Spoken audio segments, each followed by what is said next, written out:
El Congreso Nacional aprueba 2 contratos de energía térmica adjudicados durante la administración anterior. La hora de la justicia, el Estado frente a su mayor prueba institucional. 6 meses de gobierno, el primer balance del rumbo del país. El precio de las viviendas sigue subiendo, pero los ingresos de las familias no. ¿Por qué el sueño de tener casa propia es cada vez más difícil en Honduras? Reforma electoral arranca con resistencia al balotaje. Por caso Angie Peña, el Ministerio Público reprograma la comparecencia de Yulisa Villanueva. El presidente Nasri Asfura ya se encuentra en Lima para asistir a la toma de posesión de Keiko Fujimori. El presidente del SPRI ya anuncia el cierre de 14 embajadas, entre ellas las de Cuba, Haití y Nicaragua. Desde Honduras para el mundo, este es su noticiero TN5 Estelar con Renato Álvarez y Luz Madrid.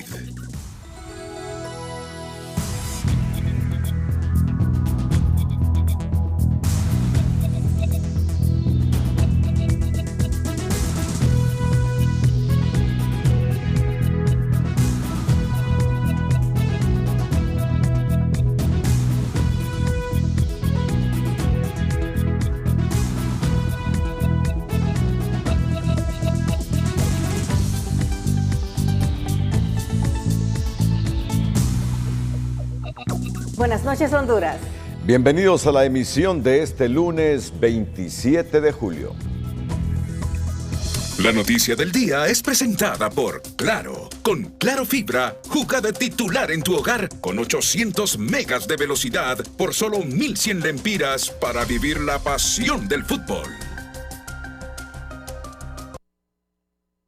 Las reformas eléctricas todavía no se aprueban en el Congreso Nacional de la República, pero sí un nuevo contrato de energía. Sí, sobre este caso, recuerdo, Honduras...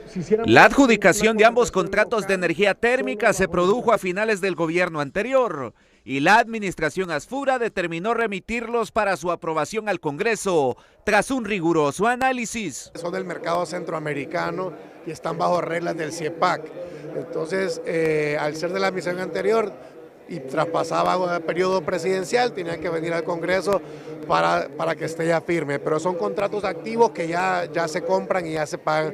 Ya se había estado transando el año pasado también. El legislativo aprobó por unanimidad los contratos con empresas de capital nicaragüense y panameño, sumando capacidades de 30 y 50 megavatios a un costo de entre 8 a 11 centavos de dólar por kilovatio hora. Es primera vez que Honduras participa en este tipo de contratos. El primero fue en el 2024, el segundo es esta vez 2025.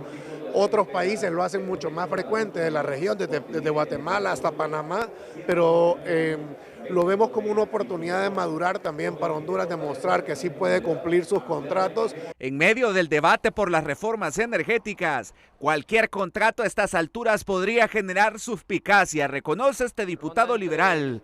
No obstante, afirma que los analizaron y en efecto permitirán contrarrestar el déficit actual.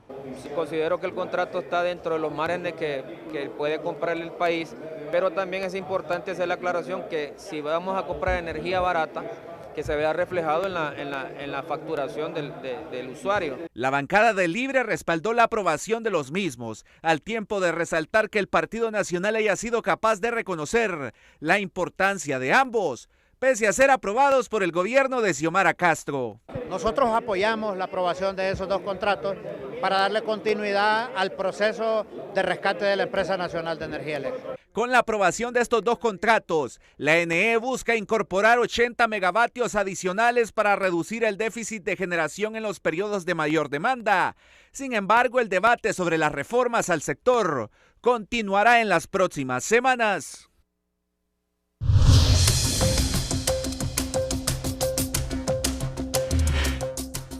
El déficit habitacional sigue siendo una de las mayores deudas sociales del país. Ahora, con 400 millones de dólares aprobados por el CAF, el gobierno busca impulsar un ambicioso plan de vivienda que promete beneficiar a 15,000 familias con créditos, subsidios y programas de mejoramiento habitacional. La expectativa es grande, pero el verdadero desafío será convertir Este financiamiento en casas, empleo y oportunidades para quienes más lo necesitan. Los 400 millones de dólares aprobados por la Corporación Andina de Fomento permitirán impulsar el Plan Nacional Integral de Vivienda, con el que se espera beneficiar a unas 15,000 familias. Intervenir alrededor de 15,000 soluciones habitacionales a través de la implementación de los diferentes mecanismos y programas que tenemos. Las autoridades explicaron que las familias con ingresos inferiores a un salario mínimo recibirán apoyo total del gobierno, mientras que quienes superen ese rango podrán acceder a créditos con tasas preferenciales, bonos directos al capital y subsidios a las cuotas, facilitando el acceso a una vivienda. Aquí estamos atendiendo a la totalidad de la población que tiene o que engrosa las cifras de déficit habitacional.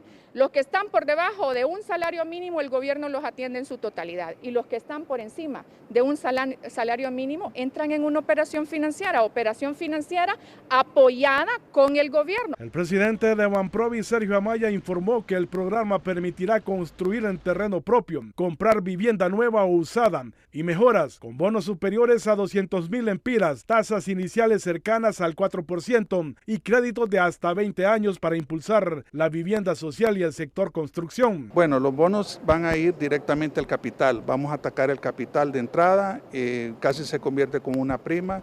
Vamos a tener un interés inicial aproximadamente el 4%. Va a ir relativamente creciendo hasta el año 10, aunque el préstamo puede ser de 20 años. El expresidente del Consejo Hondureño de la empresa privada, Santiago Ruiz, aplaudió la iniciativa de construir 15,000 viviendas. Es positivo, se ha estado presionando para que el gobierno buscara los recursos, ya los encontraron, esperamos que eso tenga un detonante positivo en lo que es empleo, en construcción. Mientras las autoridades proyectan que este programa marcará un impulso para el acceso a vivienda digna, la población espera que estos anuncios se traduzcan en resultados concretos y que los recursos lleguen a las familias que por año han esperado una oportunidad para tener una casa propia. Según el gobierno, el contrato de préstamo con la Corporación Andina de Fomento por 400 millones de dólares se suscribirá en el mes de agosto. En ese mismo lapso de tiempo se remitirá al Congreso Nacional para su aprobación y se estima que en septiembre arrancará el programa de vivienda. Mario Landa, Telenoticias. Los primeros 150 millones de dólares, equivalentes a casi 4,000 millones de lempiras, del financiamiento aprobado por el Banco de Desarrollo de América Latina y el Caribe, podrían ingresar a Banprovi a partir de octubre. Los recursos estarán destinados a ampliar el acceso al crédito para vivienda.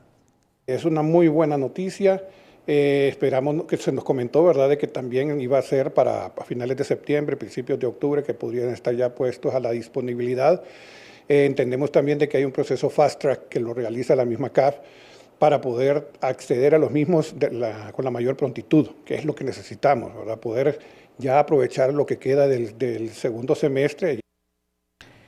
Mientras tanto, las autoridades de la Secretaría de Finanzas informaron que trabajan en el cronograma de desembolsos que será presentado a la CAF para su aprobación. Una vez cumplido ese proceso, el contrato de préstamo será remitido al Congreso Nacional para su ratificación.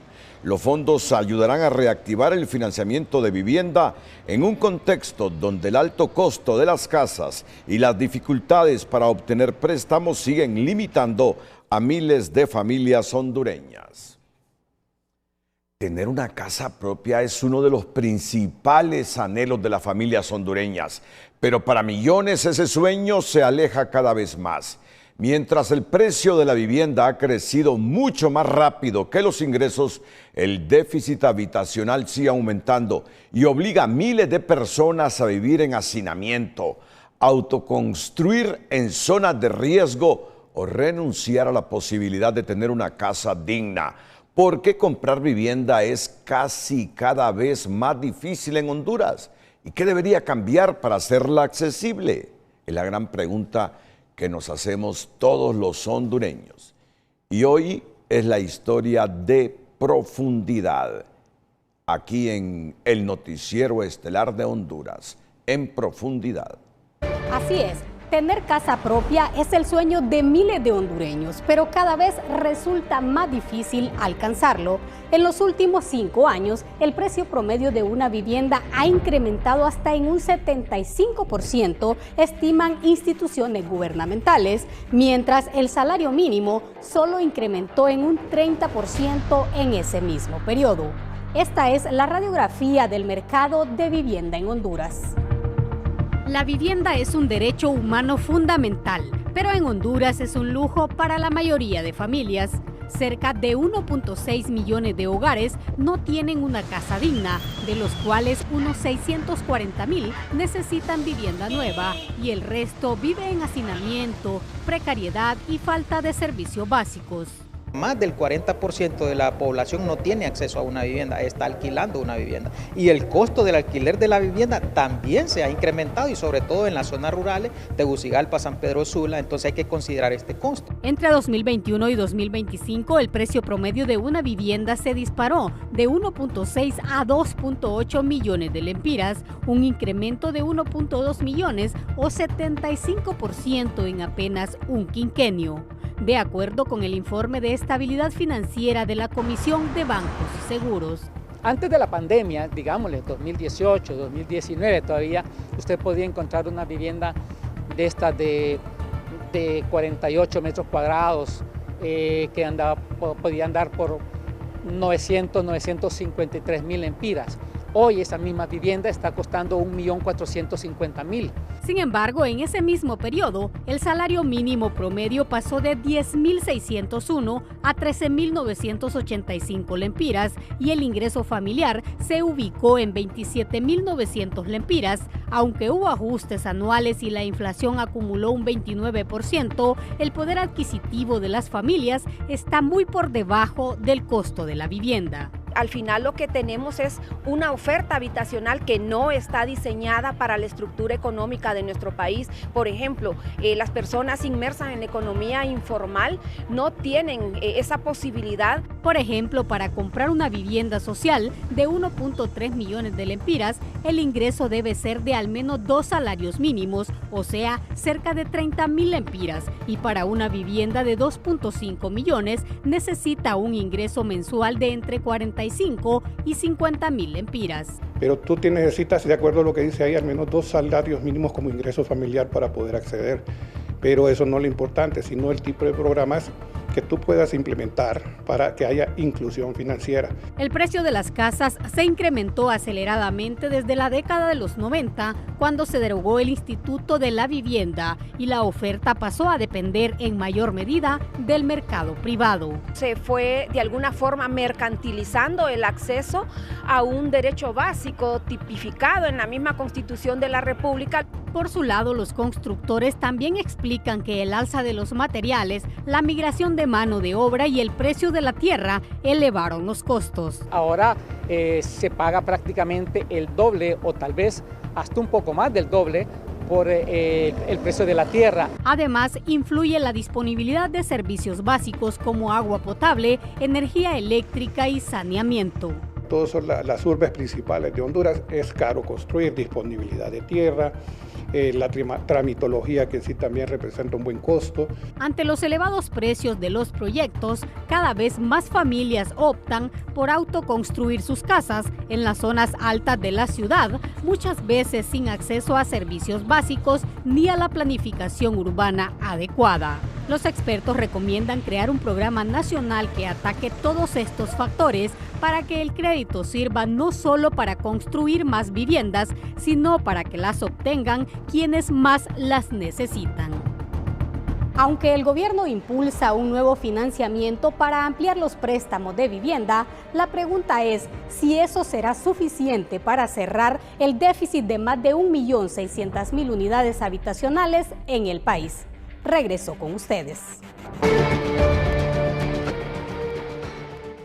El Banco Mundial proyecta un crecimiento de 3.4% para Honduras este año, pero el país continúa rezagado en materia de competitividad, señala un nuevo boletín competitivo regional del COEP. El informe señala que se registró un retroceso de 5 puestos en el índice de innovación, quedando en el puesto 119 de 139 países evaluados y además enfrenta desafíos para atraer inversión y generar mayor productividad. Los desafíos principales se concentran en fortalecer la libertad empresarial, la libertad comercial y consolidar un marco regulatorio más eficiente que impulse la inversión y la competitividad. En innovación, Honduras ocupa la posición 119 de 139 economías. Estos resultados identifican oportunidades para fortalecer la competitividad de las empresas, acelerar la adopción de nuevas tecnologías, la inteligencia artificial para mejorar la productividad y promover la inversión y el empleo para el bienestar de la población.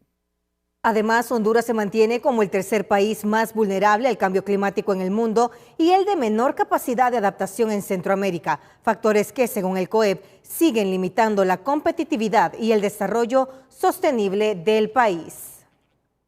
Aunque el presidente Nasri Asfura considera que las evaluaciones tempraneras de su gestión no son muy objetivas, 6 meses sí permiten comenzar a identificar su rumbo. Medio año después de asumir el poder, hay indicadores que reflejan avances en estabilidad política y en el frente financiero, pero también persisten cuestionamientos por la baja ejecución del presupuesto en áreas clave. Esta noche hacemos un primer balance de los primeros 6 meses de gobierno y de los desafíos que marcarán la segunda mitad del año.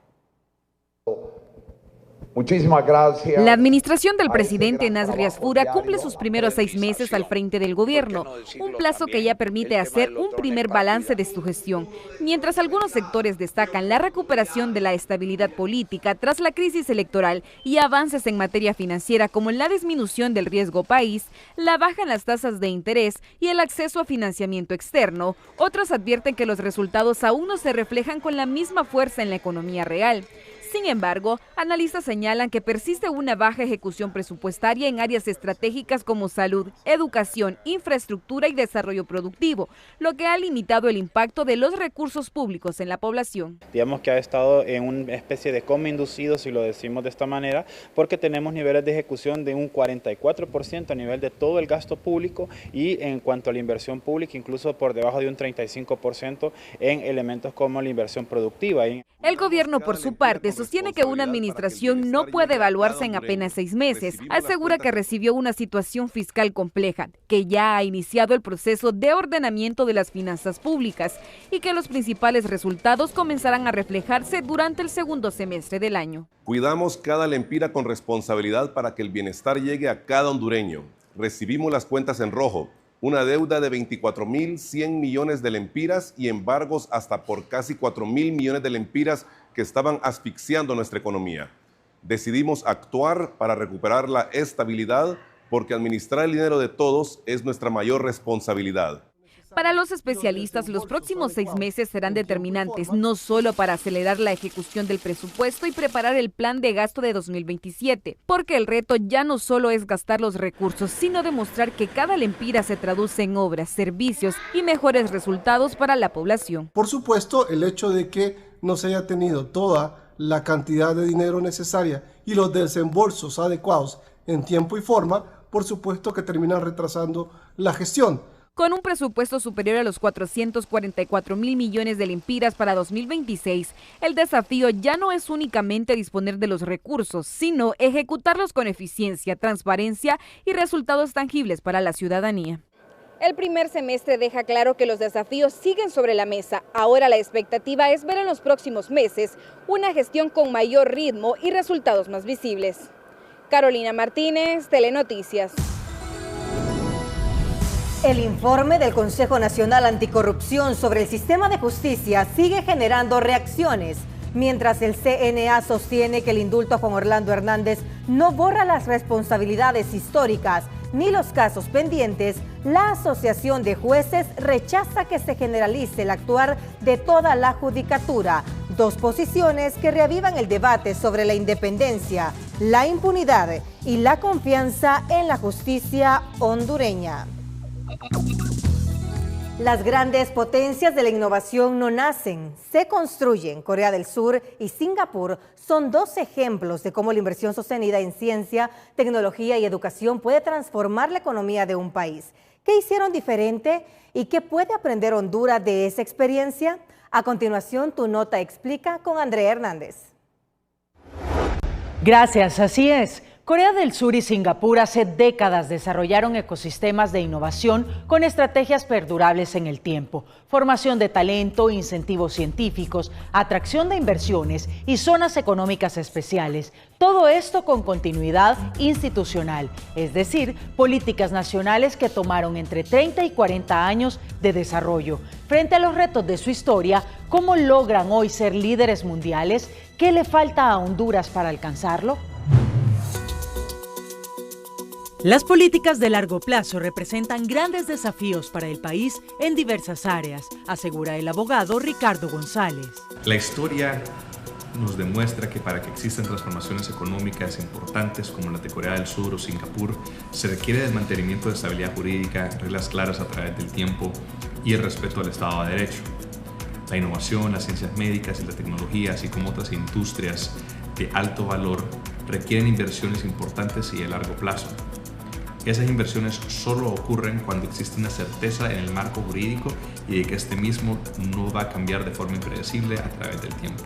La estabilidad jurídica en proyectos a futuro impulsaría varios sectores, como la ciencia médica y la innovación, que llevan de la mano desarrollo económico para el país. La estabilidad jurídica no solo favorece a los inversionistas, sino que fomenta un ambiente para que se desarrollen nuevas tecnologías, para que se creen oportunidades, empleos, y que además de eso exista transferencia del conocimiento, para que entonces exista un desarrollo ciudadano. Singapur y Corea del Sur crearon espacios donde participan universidades, centros de investigación, hospitales de especialidades, farmacéuticas, biotecnología, capital privado y laboratorios internacionales, todos trabajando en conjunto para crear un entorno completo para la innovación. A esto se le llama ecosistemas especializados. El reto no es únicamente contar con científicos capaces, que en Honduras los hay, sino construir un entorno que les permita desarrollar su trabajo de manera sostenida. Otros países pequeños lograron posicionarse como polos de innovación y uno de los mayores factores de éxito es la continuidad. Las zonas especiales facilitan ese proceso, pero el verdadero atractivo es la estabilidad institucional con reglas claras. En lugar de competir únicamente con mano de obra barata, decidieron competir mediante conocimiento y así darle valor a su capital humano. Esto es Tu Nota Explica. Síganos, comente y comparta en YouTube, tunota.com. Yo regreso con ustedes. El Poder Judicial se adhirió a la Alianza para el Gobierno Abierto, una iniciativa orientada a fortalecer la transparencia, la rendición de cuentas y el acceso a la justicia. Hace algún tiempo ya venimos implementando algún tipo de digitalización, ahora queremos entrar con una digitalización total del Poder Judicial para luego ser todos los procesos judiciales de forma virtual, ¿verdad? Claro, eso lleva varias etapas y en eso andábamos consiguiendo el apoyo, el financiamiento de algunas organizaciones y algunos organismos de Estados Unidos.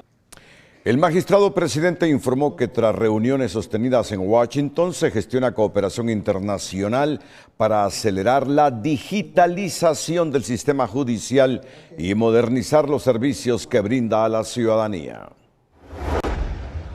El presidente del Poder Judicial, Wagner Vallecillo, aseguró que el proceso penal contra el expresidente Juan Orlando Hernández no recibirá un trato especial y será resuelto con estricto apego a la ley. La causa que se está conociendo del expresidente de Honduras la está conociendo un juez natural que ya se conoce el nombre, él fue designado por el Pleno de la Corte Suprema de Justicia, ya entiendo que ha señalado audiencia para el día y hora y él va a conocer, bajo el principio de independencia yo no me puedo pronunciar sobre lo que él pueda resolver o no va a resolver en la primera audiencia, que es la audiencia de declaración de imputado. Vallecillo recordó que el expediente ya está bajo la competencia de un juez natural, quien deberá actuar con plena independencia. La audiencia de imputado está programada para el próximo 3 de agosto. El Consejo Nacional Anticorrupción advirtió que el retorno del expresidente Juan Orlando Hernández representa uno de los mayores desafíos para el sistema de justicia hondureño en los últimos años. En un amplio análisis, el organismo afirma que el indulto otorgado por el gobierno de los Estados Unidos es una decisión de carácter estrictamente político y no una declaración de inocencia, por lo que los hechos establecidos durante el juicio federal continúan formando parte del registro histórico. El CNA también cuestiona la decisión del juzgado de letras designado de suspender temporalmente la orden de captura y la alerta roja internacional contra el exgobernante, al considerar que no se valoraron adecuadamente los riesgos de fuga ni la gravedad de los delitos que se le imputan en el caso Pandora 2. A su criterio, la resolución refleja un posible trato diferenciado que no reciben otros imputados. El informe además advierte que Hernández regresará al país bajo un esquema especial de seguridad estatal, amparado en la Ley de Protección a Exfuncionarios, mientras siguen pendientes expedientes como Pandora 2, el presunto defalco de la tasa de seguridad y los señalamientos relacionados con su reelección presidencial. Tras el informe presentado por el Consejo Nacional Anticorrupción que cuestiona el desempeño del sistema de justicia en el manejo de casos de corrupción, la presidenta de la Asociación de Jueces y Magistrados del Poder Judicial afirmó que no es correcto generalizar el actuar de toda la judicatura a partir de las conductas atribuidas a algunos funcionarios. No podemos decir también que todos los jueces, como meterlos, como diríamos coloquialmente, en un mismo costal. Sí, quizás en el sistema pueda ser que existan personas que no tienen los valores o la ética para un caso en específico, pero no es la generalidad. La mayoría de los jueces resolvemos conforme a derecho. Por su parte, el Consejo Nacional Anticorrupción sostiene que las deficiencias identificadas no corresponden a casos aislados, sino a problemas estructurales que, según su informe, han favorecido la impunidad y debilitado la confianza ciudadana en el sistema de justicia. El organismo reitera la necesidad de fortalecer los mecanismos de control y garantizar una actuación independiente, transparente y efectiva de las instituciones encargadas de impartir justicia. La justicia hondureña enfrenta una de sus pruebas más importantes. Más allá de cualquier caso de alto impacto, el verdadero desafío será demostrar que las instituciones actúan con independencia, respeto al debido proceso y apegadas exclusivamente a la ley. Esta noche analizamos si el Estado está preparado para superar esa prueba.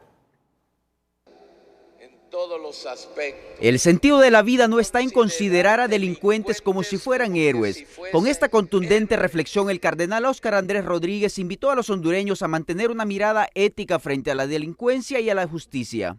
No está en considerar delincuentes como que si fuesen héroes. Ay, es que tiene dinero, es que tiene poder. Esos no son valores. Las declaraciones surgen en un momento en el que el país debate el papel de la justicia y la reacción ciudadana ante casos de alto impacto público. Para el padre Ismael Moreno, cualquier proceso debe analizarse desde la institucionalidad y el respeto al debido proceso, no desde la exaltación ni desde la condena anticipada. No se puede reducir al entusiasmo o jolgorio proselitista del que fuimos testigos el domingo 26. Ni tampoco al rechazo visceral como parte de la polarización que existe en el país. Es asunto de la institucionalidad de justicia. Por su parte, el padre Ovidio Rodríguez advierte sobre el riesgo de que la sociedad pierda la memoria frente a hechos que han marcado la vida nacional e insiste en la necesidad de fortalecer la conciencia crítica de los ciudadanos. Lo voy a decir con el perdón de muchos de ustedes. El pueblo hondureño es masoquista. Masoquista es aquel que vive feliz con el dolor. No olvidamos el desastre del Seguro Social, no olvidamos los famosos hospitales móviles, qué poca conciencia crítica tenemos. En el ámbito jurídico, analistas señalan que el verdadero desafío recae ahora en el Ministerio Público, que deberá determinar con base a las pruebas y no en la presión pública si existen méritos para presentar los requerimientos que correspondan. ¿Cuánto poderío puede demostrar el Ministerio Público si pudo recabar toda la evidencia necesaria para poder sostener ese requerimiento fiscal? Por eso he dicho que se pone en una prueba de fuego los órganos de administración de justicia con este caso. La Asociación de Jueces y Magistrados del Poder Judicial recuerda que la venda de la diosa Temis simboliza la obligación de impartir justicia con imparcialidad, sin influencia de la popularidad, las emociones o los intereses políticos. Nosotros cuando emitimos una sentencia o una resolución mandamos un mensaje a la ciudadanía y el mensaje que el Poder Judicial manda es que sus jueces son objetivos en su actuar. Más allá de las opiniones y de la polarización que pueda generar cualquier caso de alto perfil, la verdadera prueba para el Estado será demostrar que la justicia actúa con independencia, respeto al debido proceso y decisiones basadas exclusivamente en el derecho. El análisis no se centra en quienes enfrenten el proceso, sino en la capacidad del Estado para garantizar una justicia imparcial, transparente y apegada al Estado de Derecho. Danilo Hernández, Telenoticias. Detrás de cada pan hay una historia de esfuerzo. Con trabajo, constancia y el apoyo de toda la familia, la panadería Monte de Sion se ha convertido en un referente de emprendimiento en San Nicolás, Copán. El emprendedor de hoy es presentado por Ficosa. Ahorrar es poder. Poder decir sí a lo que te apasiona. Abre tu cuenta hoy y empieza a construir tu futuro. Banco Ficosa. En San Nicolás Copán, una historia de esfuerzo y perseverancia demuestra que el trabajo honesto puede convertirse en una oportunidad de crecimiento. Así nació Panadería Monte de Sion.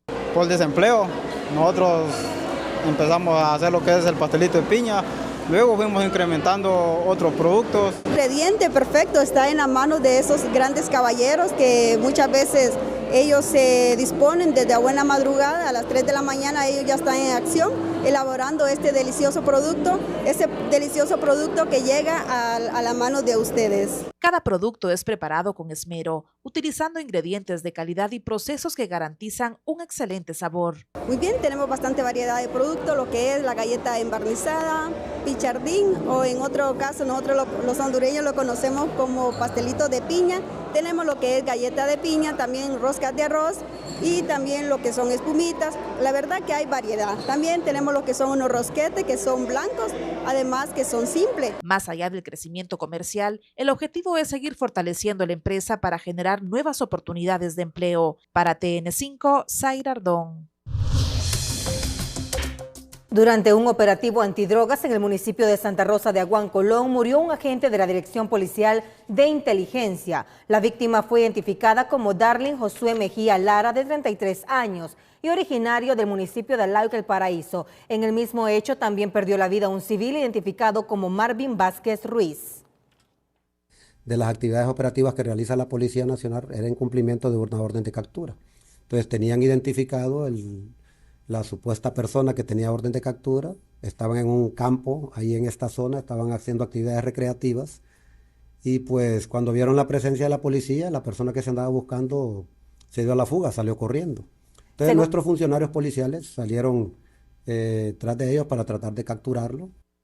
Según el informe preliminar de la policía, tras la persecución, el agente fue reportado como desaparecido y su cuerpo fue localizado sin vida al día siguiente. Las autoridades continúan reconstruyendo la secuencia de los hechos.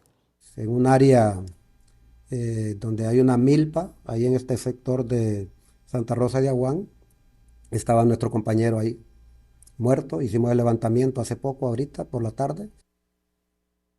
Además, una mujer resultó herida durante el operativo, aunque su identidad no ha sido revelada oficialmente. La policía mantiene despliegues en la zona para dar con el paradero de los presuntos responsables y continuar con las investigaciones. Y un presunto asaltante murió y otro resultó gravemente herido tras un intento de robo registrado en el barrio Palermo. hoy en el norte del país. Según el informe policial, los sospechosos interceptaron a una mujer para despojarle de sus pertenencias, momento en el que un ciudadano escuchó los gritos de auxilio e intervino para defenderla. Durante el enfrentamiento armado, uno de los presuntos delincuentes falleció en el lugar, mientras que el segundo fue trasladado a un centro asistencial con lesiones de gravedad. Organizaciones de mujeres y feministas presentaron este lunes 2 escritos ante la Sala de lo Constitucional de la Corte Suprema de Justicia para defender las reformas a la ley contra la violencia doméstica y el delito de femicidio, luego que fueran impugnadas mediante recursos de inconstitucionalidad. Recientemente dos señores presentaron un recurso de dos recursos de inconstitucionalidad en contra de la ley contra la violencia doméstica con las reformas y también contra el delito de femicidio. Entonces nosotras estamos pidiendo a la sala que no les acepte, que se declare inadmisible estos recursos por considerarlos nosotras que va en contra de los derechos de las mujeres, en contra de las convenciones internacionales como la Convención contra todas las formas de discriminación contra la mujer, CEDAW, contra Belén do Pará, de las cuales el Estado de Honduras es signatario. Las organizaciones sostienen que estas reformas fortalecen la protección de las mujeres y advierten que dar marcha atrás representaría un retroceso al considerar que cada año se registran más de 16 denuncias por violencia doméstica e intrafamiliar. Y a propósito de mujeres, hallan a una dama sin vida y con evidentes signos de tortura en el barrio Cabañas, El Progreso. La periodista Kenia Chinchilla nos tiene los detalles. Buenas noches en los estudios, licenciado Renato Álvarez y Luz Madrid. Mire qué lamentable, estamos en el sector el barrio Cabañas, en la ciudad del Progreso Lloro. A mi espalda esta casa abandonada en donde han encontrado el cuerpo sin vida de una mujer. Lamentablemente se ha encontrado desnuda y con evidentes signos de tortura. Incluso hay piedras alrededor, fueron encontradas piedras alrededor del cuerpo, lo que simula la escena que podrían haberla asesinado por piedras también. Ya las autoridades de medicina forense han realizado el levantamiento correspondiente. La Policía Nacional también estuvo en la escena y lamentablemente en esta vivienda abandonada se ha encontrado el cuerpo de esta mujer de aproximadamente 35 años de edad, hasta el momento no identificada. Hasta que medicina forense realice el proceso de identificación, vamos a conocer más detalles sobre este dantesco crimen que se ha registrado en la zona norte del país. Lo que puedo informar a esta hora, no da tregua a la violencia también en la ciudad del Progreso Lloro. Nuestro reporte a esta hora, retornamos a estudios principales.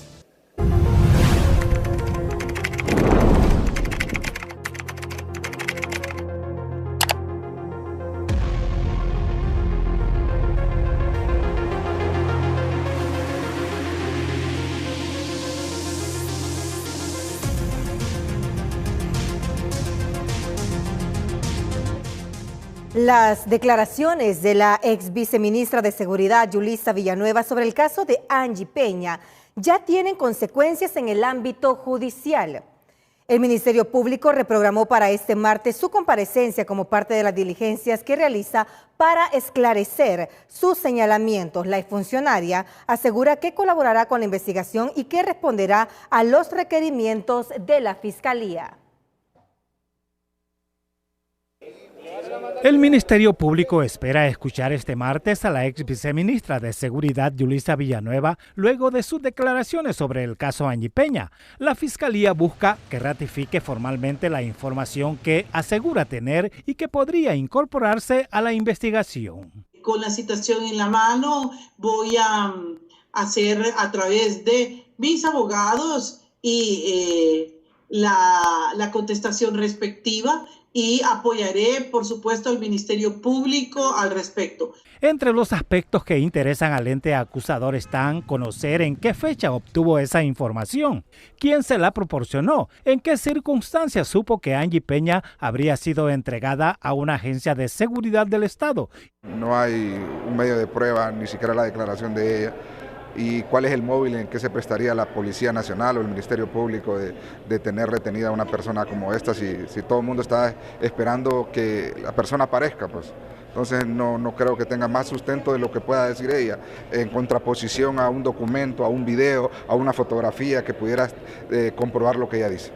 Está muy difícil. Villanueva ha asegurado que actuó con transparencia, que no se ha declarado en rebeldía y que mantiene su disposición de contribuir al esclarecimiento del caso. Por su parte, el Ministerio Público sostiene que toda información relevante debe ser presentada dentro del proceso investigativo. Ella fue parte del Ministerio Público en Medicina Forense y debe presentarse ante el ente fiscal y dar su declaración de testigo en esta investigación. Esa sería la formalidad por medio de la cual pudiera hacerse efectiva una declaración de esa naturaleza. Evidentemente la autoridad tiene mucho que preguntarle a la exministra el por qué, dónde estaba, cuál era su función, cuál era su posición en ese momento y por qué lo hace saber hasta este momento. El caso Angie Peña continúa bajo investigación como una desaparición, mientras la Fiscalía espera establecer si la información que Yulisa Villanueva dice poseer puede aportar nuevos elementos al expediente.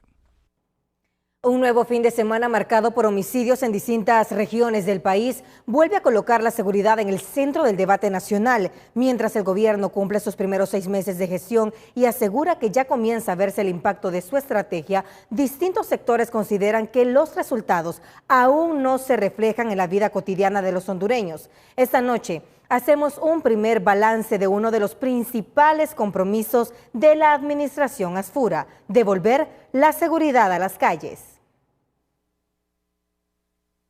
Un exregidor asesinado en Valle, un maestro acribillado en Olancho, un hombre ejecutado en la capital y el hallazgo de 2 cuerpos ensabanados en distintos puntos del país marcaron un nuevo fin de semana violento. En ese contexto, el gobierno cumple sus primeros 6 meses de gestión, un periodo que, según esta analista, ha dejado más promesas que resultados en materia de seguridad. De lo más básico, con asaltos comunes, no solamente en casas, sino que también de forma directa hacia una persona.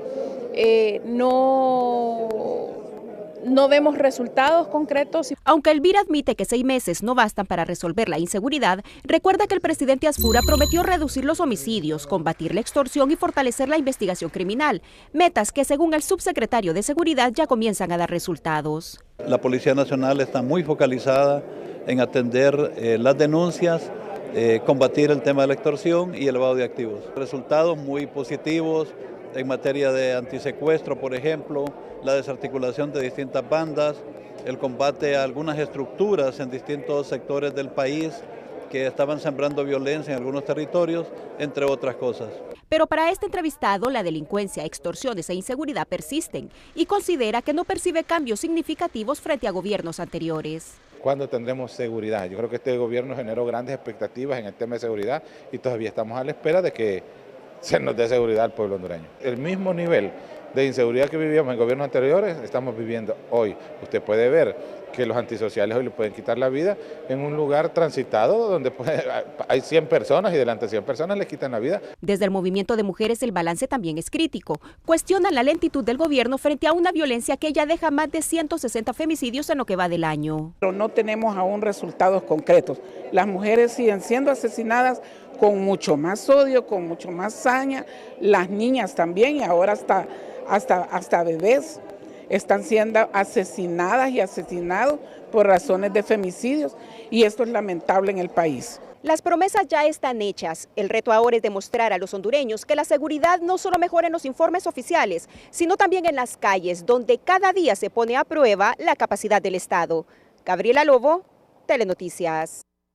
2 casos vinculados a presuntos secuestros mantienen en alerta a las autoridades. En San Pedro Sula, un hombre fue capturado bajo la sospecha de haber simulado su propio secuestro para exigir 1 millón de lempiras a su pareja. Mientras tanto, continúa la búsqueda de una menor cuya familia denunció haber recibido exigencias de dinero a cambio de su liberación. Ambos casos son investigados por las autoridades para determinar las circunstancias y las responsabilidades correspondientes.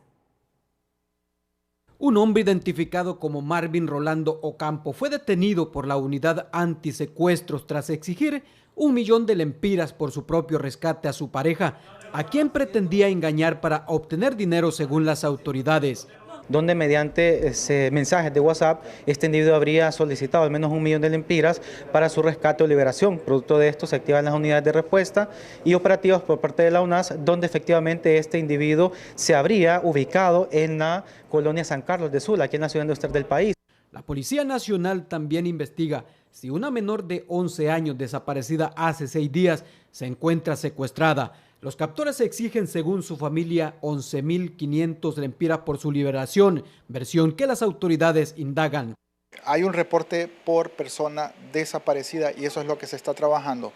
Además, tome en cuenta, los grupos delictivos que hacen secuestros ya tienen su forma de operar, la manera de hacer sus exigencias y las cantidades que piden no son bajas, siempre andan en cantidades bastante onerosas. Por su parte, el presidente del Comité de los Derechos Humanos, Hugo Maldonado, lamentó el repunte de estos delitos. Lamentablemente, este flagelo ha vuelto al país y no tenemos que verlo desde otra perspectiva, sino con una situación de responsabilidad. Hasta el momento, los casos recientes de privación de libertad han sido resueltos oportunamente por las autoridades, las cuales trabajan en la actualidad para esclarecer y rescatar a la menor de 11 años, cuyo secuestro aún no ha sido confirmado. Orly Martínez, Telenoticias. Las cárceles deberían ser espacios de cumplimiento de condenas, no centros de operación del crimen organizado. Sin embargo, pese a los esfuerzos del Estado por bloquear las comunicaciones ilegales, las investigaciones apuntan a que las estructuras delictivas mantienen su capacidad de operar desde el interior de los centros penales utilizando equipos clandestinos y presuntamente contando con la colaboración de personal penitenciario. La respuesta, por supuesto. Las autoridades penitenciarias confirmaron que estructuras criminales implementan estrategias para enlazar comunicaciones desde el exterior hacia los recintos, tácticas que burlan los sistemas de bloqueo mediante repetidores de señales que han sido identificados por el sistema de alerta. A pesar de que hay bloqueadores en todos los centros penitenciarios, a veces hay brechas en las que se introducen algunas señales. Como nuestra supervisión es continua y los operativos son continuos, inmediatamente que se detectan esas brechas, se toman acciones. Asimismo, se detectaron sistemas de fluido eléctrico ilegales construidos por reclusos para alimentar aparatos tecnológicos. Y se las ingenia de tomar una línea que sirve precisamente para tener una mejor vida digna y de repente hace una conexión que no es legal y estamos también en ese proceso, estamos haciendo los operativos continuos. Por si fuera poco, se reitera que el talento humano continúa siendo deficiente, según el comisionado presidente de CONATEL. Los teléfonos celulares de algunos miembros del personal penitenciario son utilizados como routers. Las autoridades del Instituto Penitenciario están trabajando en la forma de bloquear la gente de los centros penales, los oficiales, los guardias, el personal administrativo. Los expertos advierten que la enorme fortuna en manos del crimen organizado les permite operar con total facilidad. En contraste, el Estado se muestra rezagado por su falta de actualización.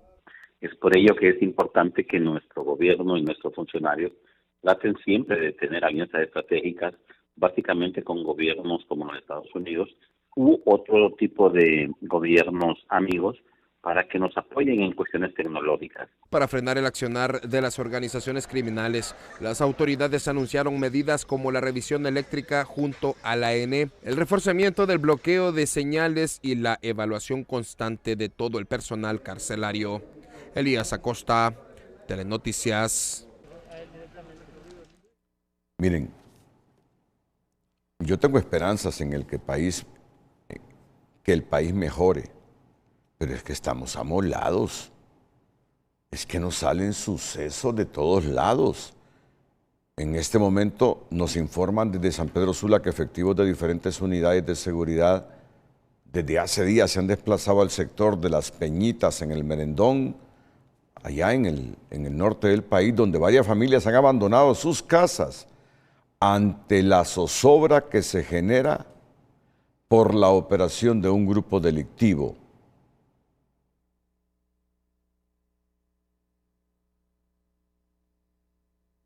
Imagínense ustedes, de todos los lugares, de toda la geografía nacional, surgen problemas. Así que vamos con la periodista Zulma Tomás. Varias viviendas se allanaron en los operativos dirigidos a la captura de miembros de un grupo delictivo que mantiene atemorizados a vecinos del sector de Las Peñitas arriba en el Merendón, a tal grado que al menos 20 familias abandonaron sus casas. Aquí actualmente tenemos identificados vehículos tipo pick-up, un camión y madera de color, que es una de las hipótesis que tenemos por el cual se estaba dando el desplazamiento acá en esta zona. Se desplazaba a las familias con la intención, pues lógicamente, de talar de forma ilegal el bosque. Según las autoridades, a este grupo además se les vincula en algunos crímenes recientes. Estos individuos han llegado al extremo supuestamente para mantener un control en la zona, amenazar a las familias que tienen ya ahí sus viviendas para que ellos tomaran las mismas y convertirlas en centros de operaciones. Esperamos que esta operación que está efectuando efectivamente se pueda identificar a algunas personas, aunque unas ya están identificadas. Esta situación, indican entendidos, evidencia cómo el desplazamiento forzado es un tema que requiere atención. Aquí hay colonias en donde ha habido un desplazamiento forzoso de familias para poder ocupar sus viviendas y poder ocupar hacerse de viviendas que no son de ellos. Entonces todo eso tiene que investigarse, todo eso tiene que volver a una realidad, pero lamentablemente que las familias dueñas de esos bienes inmuebles ya no quieren regresar a sus casas. Según informes de derechos humanos en el país, el año anterior se reportaron al menos 600 quejas relacionadas con desplazamiento forzado o riesgo de desplazamientos que afectaron a más de 1.400 personas.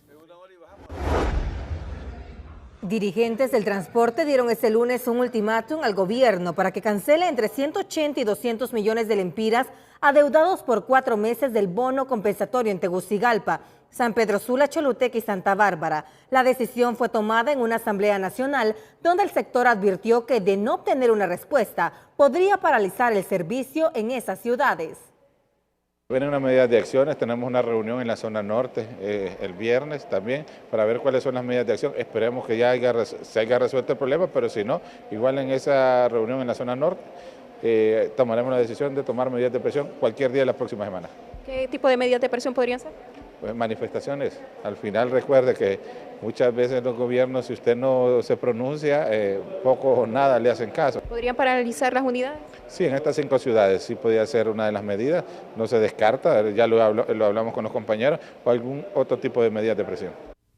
Los transportistas aseguran que la deuda acumulada afecta a la operatividad del sector y esperan que el gobierno presente una solución en los próximos días para evitar que el conflicto escale. Bueno, sucesos que nos conmueven a todos. Un incendio se produjo hoy en una vivienda en una comunidad del departamento de Yoro.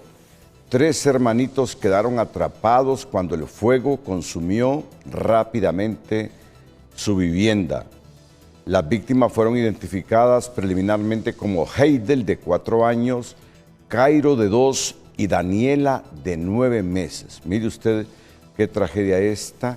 3 menores pierden la vida en voraz incendio.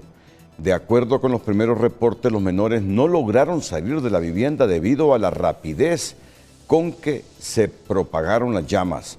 Las autoridades y el cuerpo de bomberos iniciaron las investigaciones para determinar el origen del incendio. Hasta el momento no se ha informado oficialmente la causa del siniestro. Es la información que se nos proporciona desde el departamento de Yoro. Voraz incendio cobra la vida de 3 hermanitos en ese departamento. Investigan las causas de este incendio que ha cobrado la vida de 3 menores. La mayor exigencia de los hondureños después de la crisis electoral es que el próximo proceso no repita los errores del pasado. Esa es la prueba que enfrentará el Congreso Nacional al discutir las reformas a la ley electoral. Pero antes de que comience la socialización de la propuesta, ya hay voces que dan por descartadas algunas de las transformaciones más profundas. ¿Se abrirá el camino a una verdadera reforma o prevalecerán los cambios cosméticos? Sin que haya comenzado el proceso de socialización de la propuesta de reformas electorales previsto para esta semana, el presidente de la Comisión Especial no solo parece haber sentenciado la segunda vuelta, también condiciona la ciudadanización de las mesas a que los partidos mantengan representación. Mucha gente dice, miren Perú, miren Colombia, que hubo segunda vuelta. En Perú y en Colombia participan cualquier cantidad de partidos políticos, 10 partidos políticos, 12 partidos políticos, eliminan 10 y quedan 2, eliminan 8 y quedan 2. Aquí en Honduras participan 3 partidos políticos. Si una elección de las mesas no puede ser total, tiene que ser un híbrido. Tiene que haber representantes de los partidos políticos y el secretario y el escrutador sí deben de ser de la academia, de las iglesias, jóvenes que el CNE prepare. Las ventajas y desventajas del balotaje serán analizadas, pero todo indica que no se alcanzarán los 86 votos, indicó Callejas, quien insiste en que las juntas receptoras de votos deben regirse bajo un modelo mixto. La resistencia a los cambios no es casualidad, cuestiona el director del CESPAD, pues el modelo vigente les ha resultado funcional, pese a que ambas reformas son necesarias para recuperar legitimidad y evitar escándalos de fraude. Esas son reformas claves y sustantivas. Las demás, finalmente, vendrán a ser siempre reformas muy cosméticas y que finalmente no van a modificar la esencia del sistema político hondureño. El proyecto, impulsado por exfuncionarios electorales, propone abrir la puerta al balotaje en el país y sacudir las reglas tradicionales de las juntas receptoras, eliminando la presencia de representantes partidarios para dar paso a ciudadanos seleccionados mediante sorteo. Mientras exista participación de activistas políticos, los partidos seguirán siendo juez y parte, señala este analista, quien considera ingenuo esperar que tras haber impulsado juicios políticos para recuperar el control de los órganos electorales, ahora aprueben reformas que los despojen de ese poder. Ahora todas las justificaciones son válidas, todas, porque hace poco cuando eran oposición se hablaban de reformas electorales y decían que el Partido Libre es el que no las quería. Hoy que el cogobierno liberal nacionalista tiene mayorías absolutas, entonces ahora hay justificaciones de todo. A mí me parece que está claro. La propuesta de reformas electorales contempla modificaciones en al menos 70 artículos de la ley electoral. Sin embargo, según los consultados, existe el riesgo de que se impongan cambios cosméticos por encima de transformaciones de fondo. El presidente Nasri Asfur arribó este lunes a Lima, Perú, para participar en la ceremonia de transmisión de mando presidencial de la presidenta electa Keiko Sofía Fujimori, prevista para este 28 de julio en el Congreso peruano. El mandatario viajó acompañado de la canciller Mireya Agüero y además de asistir a los actos oficiales, sostendrá reuniones con empresarios y líderes internacionales para fortalecer las relaciones bilaterales y la cooperación regional. Autoridades de salud y de la CID insisten en que los hospitales de Ocotepeque, Salamá y Santa Bárbara presentan un sobrecosto del 158%. El presupuesto inicial pasó de unos 690 millones a 1.600 millones en los dos primeros, mientras el tercero se elevó a 4.400 millones de lempiras. Las obras siguen suspendidas por anomalías técnicas. Bueno, son las irregularidades en relación a los valores, ¿verdad? Podemos ver hospitales como el de Ocotepeque que se ejecutaron en gasto 20 millones de dólares y ha habido un avance menor del 30%. En relación a un hospital de Choluteca que hemos erogado 20 millones de dólares y estamos en un 59% de avance. Por otra parte, la Secretaría de Salud anunció una inversión superior a los 15 millones de euros mediante convenios con Austria y Francia para repotenciar las emergencias y áreas críticas del Hospital Escuela y Mario Catarino Rivas. A continuación, las 5 de TN5. Feliz noche. Las 5 de TN5 son presentadas por Hospital Clínicas y Óptica Santa Lucía. Aprovecha nuestra promoción de un 2x1 en toda nuestra línea de aros oftálmicos SL. El Congreso Nacional aprueba 2 contratos de energía térmica adjudicados durante la administración anterior. La hora de la justicia, el Estado frente a su mayor prueba institucional. 6 meses de gobierno, el primer balance del rumbo del país. El precio de la vivienda sigue subiendo, pero los ingresos de las familias no. ¿Por qué el sueño de tener casa propia es cada vez más difícil en Honduras? Reforma electoral arranca con resistencia al balotaje.